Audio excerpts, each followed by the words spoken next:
it's in.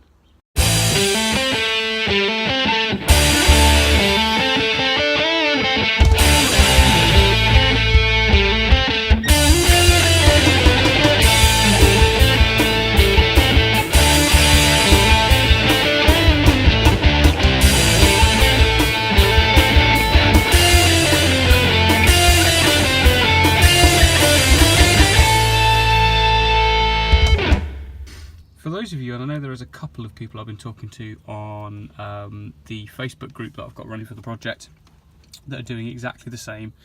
Hopefully this will save you some time, because I've pulled this engine in and out so many times, taking a tiny bit of the bulkhead away at a time, because I didn't want to just cut huge chunks out of it. Well, guess what? I've had to cut huge chunks out of it. So if we just pull back a little bit, this is the space we've had to cut. This is the driver's side. So you can see the brake and the bracket and all the metal around that is untouched, which is fantastic. There should be a little patch where the clutch pedal and master cylinder go, but as you can see, having the pedal in the right place, you know, even if we can put it back in, the master cylinder is going to smack on the rocker cover, so we're gonna have to move it either up, or the other option is to put a pedal box on the floor. I'm going to a big car show tomorrow, a big kit car show at Stoneleigh, and there's all those sorts of things there, to be honest. A quick evolution of how there's now a V8 in my RX8. I originally bought an MX-5 to do a kit car, to turn it into a kit car.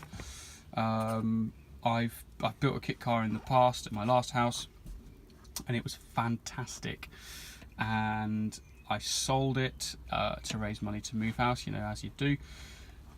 And ever since we moved, I've been saying to myself, oh, I'm gonna do another kit car, and never got around to it. And then finally I went to Stoneleigh, I think it's two years ago. Same manufacturer, they had a new car, and I was like, yep, gonna do it. And it runs all MX-5, engine, gearbox, the power plant, everything. And you take the body off and put the new frame on. So that's fantastic. So bought the MX-5. It was a dog, obviously. It was all rusty as they are. Stripped it all down, and then decided I didn't want an MX-5 engine in it. I wanted a rotary engine, because I hadn't seen that anyone had done one yet. Well, certainly not the kit that I'd looked at. I'm sure there are rotary engine kit cars about somewhere. So I bought the RX8 with the intention of rebuilding the engine, bridge porting it, doing a little video series of stripping the engine, doing the bridge port myself, which is not the easiest thing, but you know, it would either work or it wouldn't. Putting that back in this RX8, driving that for a while, probably for the summer, and then swapping that into the kit car. However, when I pulled the rotary out, it had destroyed itself. A couple of corner seals had broken, and it had utterly trashed itself. So it was good for scrap, to be fair.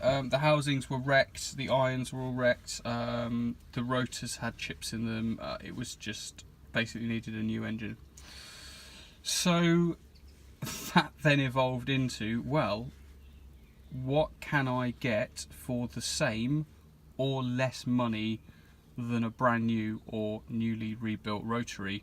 And well, that, the 3uz. And that's how it's come about. So the RX8 isn't getting scrapped, it's got a new engine. Will I put this into a kit car? Yeah, maybe.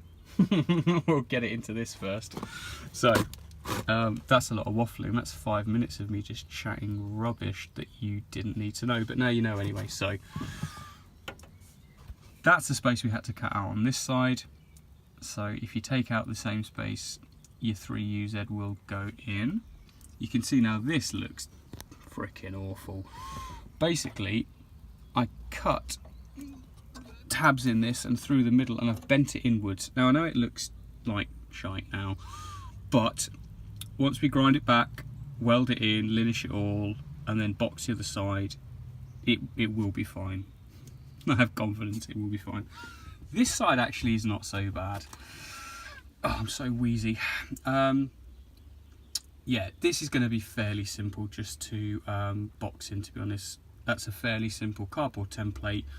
We'll use probably 2mm steel because that's what they've used at the factory, and we will box that all back in. That is all behind the dash rail and everything. It's way higher than you'd ever put your feet. It's all going to be tucked away and it's going to be absolutely fine. That obviously is going to be harder to fix. I say fix, re-engineer with, I think, because we can easily put a pedal box on the floor, the steering column probably being the biggest arseache that we face after making the engine mounts, which is exactly what we're going to do now. Right, what is going on under here? Well, bit of good news. The exhaust manifold, you can see it's not entirely bolted up, just with a couple of bolts, a little test fit, actually fits and clears pretty much everything. So that's a massive stroke of luck.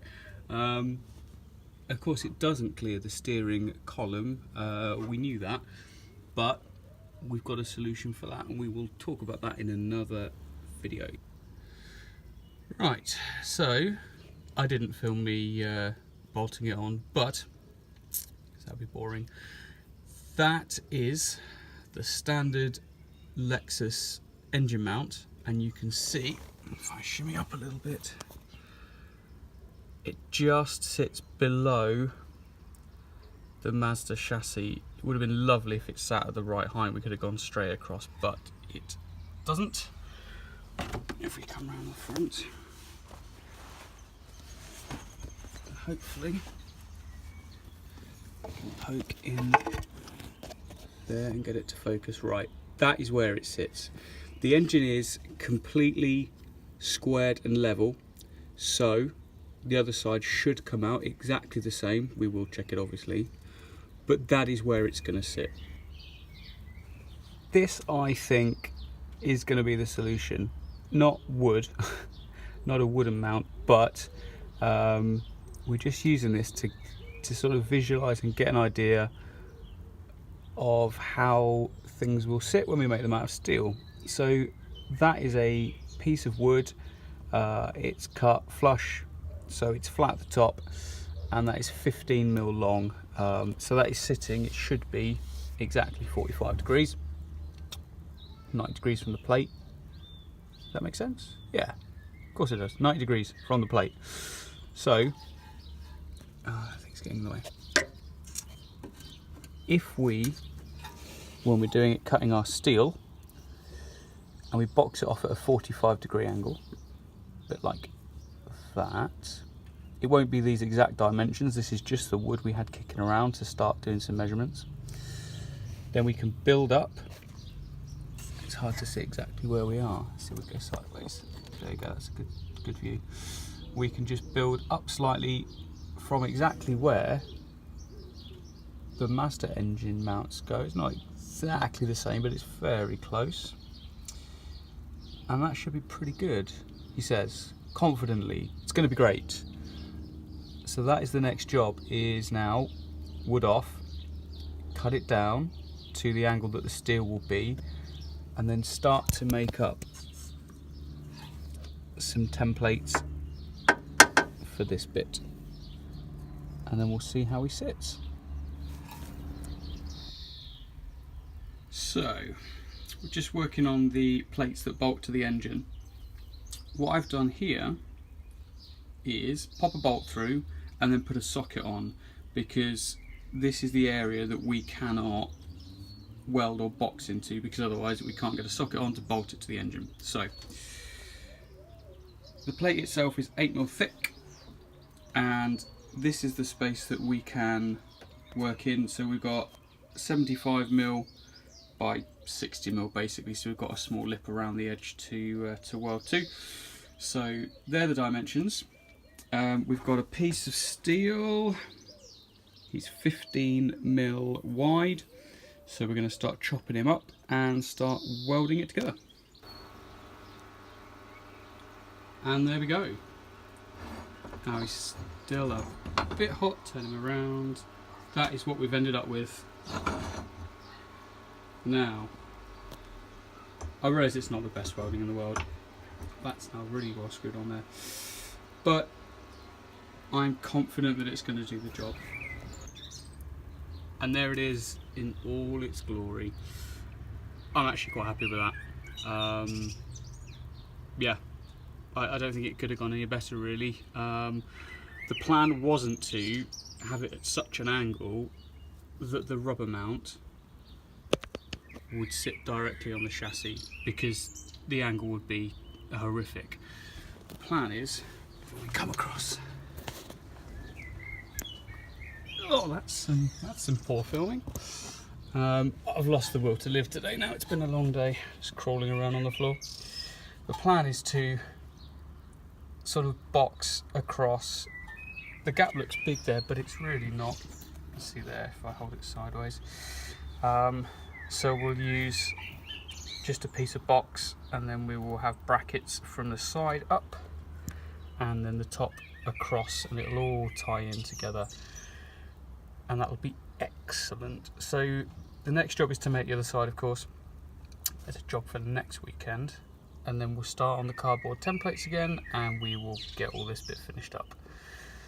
Then the engine will be fully mounted, making the next job, I think, while we wait for the ECU and the loom to come back, is probably sort this bloody steering rack out. It's the wrong size and the wrong angle. So let's move some stuff. We're going to have to make some brackets. We always are going to have to make brackets, but the idea was just to drop it down, so it really wasn't going to be any more simple, like more complicated than box steel.